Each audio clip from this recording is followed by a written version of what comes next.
जय महादेव मित्रों, राधे राधे, जय श्री कृष्ण। आप सर्व मित्रों स्वागत है मारा यूट्यूब चेनल पर, जेना माध्यमथी मित्रों वास्तुशास्त्र, ज्योतिषशास्त्र ने लगती अवनवी सुंदर मजानी माहितीओ आपवानो हूँ प्रयत्न करतो हूँ छूं।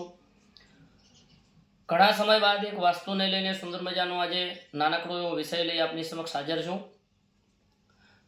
मित्रों घणी वखत घणा बधा भाईओनी एक एवी फरियाद होय छे के महाराज श्री वास्तु दोष तो तमे जे विडियो तमारा जोईए छे अने एनी अंदर माहिती पण मळे छे के वास्तु दोष अमारा घरमां छे पण एनुं अमे निवारण करी शकता नथी।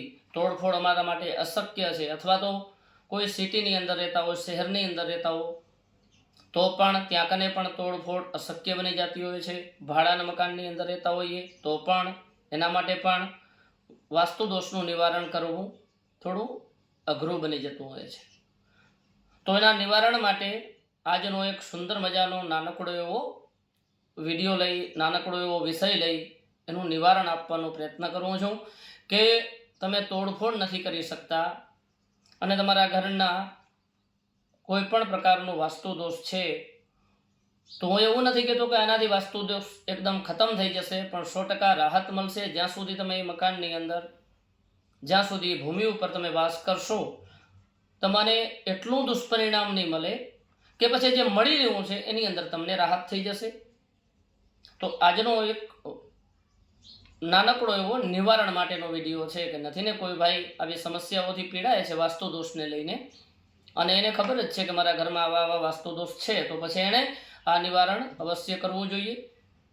આના માટે તમારે કોઈ પણ ભૂદેવ પાસે જઈ, કોઈ પણ જે વિપ્ર હોય કે જેની પાસે તમે કોઈ પણ પ્રકારના મુહૂર્ત આજે જોડાવો છો એના કને જઈને વાસ્તુનું જે દિવસે મુહૂર્ત હોય, આપણે વાસ્તુ યજ્ઞ કરીએ, નવા મકાનની અંદર ગૃહ પ્રવેશ કરીએ છીએ તે દિવસે વાસ્તુ કુર્મ નામનો એક પ્રથમથી જ તમારો જે સોની હોય, જેના પાસેથી તમે સોના ચાંદીની જે વસ્તુઓ લેતા હો એના પાસે નાનકડું એવું ચાંદીના પતરા ઉપર, નાનકડું એવું ચાંદીના પતરા ઉપર પહેલાંથી એને કહી રાખવાનું જેથી કરીને તમને બનાવીને તે દિવસે આપી દે।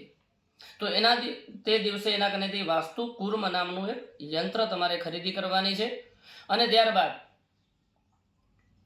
જે દિવસે વાસ્તુનું મુહૂર્ત હોય એ જ દિવસે 10 લીટર તમારે ગંગાજળ, 10 લીટર ગાયનું દૂધ, આ બે વસ્તુઓ લેવાની રહેશે। તમે જો કરી શકો તો ખુદ તમે કરજો તો એ અત્યંત શ્રેષ્ઠ ગણાશે। તમે જો ન કરી શકતા હો તો તમારા કોઈ પણ મિત્ર કે તમારા જે બ્રાહ્મણ દ્વારા, જે વિપ્ર દ્વારા તમે આ કાર્ય કરાવો છો એના દ્વારા પણ તમે કરાવી શકો। આ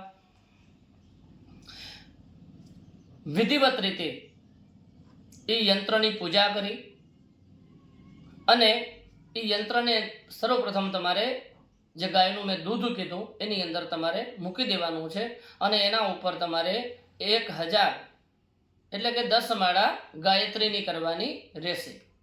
ત્યારબાદ દૂધમાંથી કાઢી અને ત્યારબાદ એને ગંગાજળમાં મૂકી દેવાનું અને એના ઉપર 1000 વખત ગાયત્રીના મંત્ર જાપ કરવાના રહેશે। એક જ દિવસની આ વાત કરું છું, ખરીદી પણ ત્યાં એ જ દિવસે કરવાની છે। એ જ દિવસે ગાયના દૂધની અંદર એ યંત્ર મૂકીને જપ કરવાના છે અને ત્યારબાદ એ જ દિવસે ગંગાજળની અંદર મૂકી અને ગાયત્રીના જપ કરવાના છે।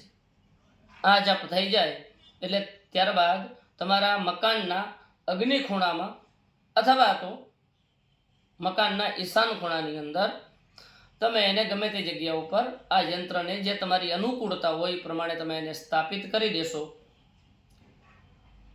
તો મિત્રો તમે જે નહીં ધારેલા હોય, તમે તમારા મકાનની અંદર કોઈ પણ પ્રકારની તોડફોડ નહીં કરી હોય, કોઈ પણ પ્રકારનું બીજું નિવારણ નહીં કર્યું હોય, તેમ છતાં પણ તમને એવું લાગશે કે આપણી જે સમસ્યાઓ હતી, આપણી જે તકલીફ કે કષ્ટ હતી એમાંથી આપણે નિજાત મેળવી રહ્યા છીએ। મિત્રો આ એટલા માટે આપી રહ્યો છું કે ઘણા બધા ભાઈઓના પ્રશ્નો હતા કે મહારાજ અમારા માટે આ નિવારણ કરવા કે તોડફોડ કરવી કે નદીને ત્રાંબાનો વાયર કે કોઈ જગ્યા ઉપર સાગના ખીલા કે આવી કોઈ પણ નિવારણ અમારા માટે શક્ય નથી। તો એમના માટે આ નિવારણ છે। જ્યાં સુધી તમે બીજું પ્રોપર એનું નિવારણ ન કરી શકો ત્યાં સુધી તમે આ નિવારણ કરશો તો પણ તમને તમારી સમસ્યાઓમાંથી મુક્તિ અવશ્ય મળશે। મિત્રો તો આ ઉપાય અવશ્ય કરવો જોઈએ। એની અંદર કોઈ વિશેષ પૂજા નથી અને વિશેષ ખર્ચ પણ નથી, દરેક ભાઈઓ કરી શકે એવો એકદમ સરળ અને સાદો ઉપાય છે। કારણ કે કોઈ પણ કાર્ય કે કોઈ પણ વસ્તુ જો આપણે કરશું નહીં તો આપણે એની અંદર પરિણામની આશા પણ ક્યારેય રાખી શકતા નથી।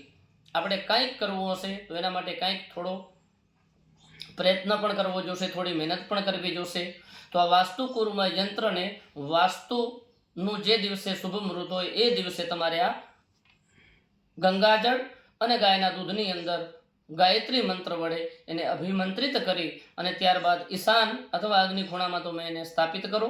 સાથે સાથે એની જે કાંઈ પૂજા થાય છે એ તો મારે કહેવાનું આવતું જ નથી, તમારે કરવાની રહેશે જ। કારણ કે કોઈ પણ દેવ પૂજા કરતા હોઈએ એટલે એની તમામ પૂજા જે છે એ કરવી જ પડતી હોય।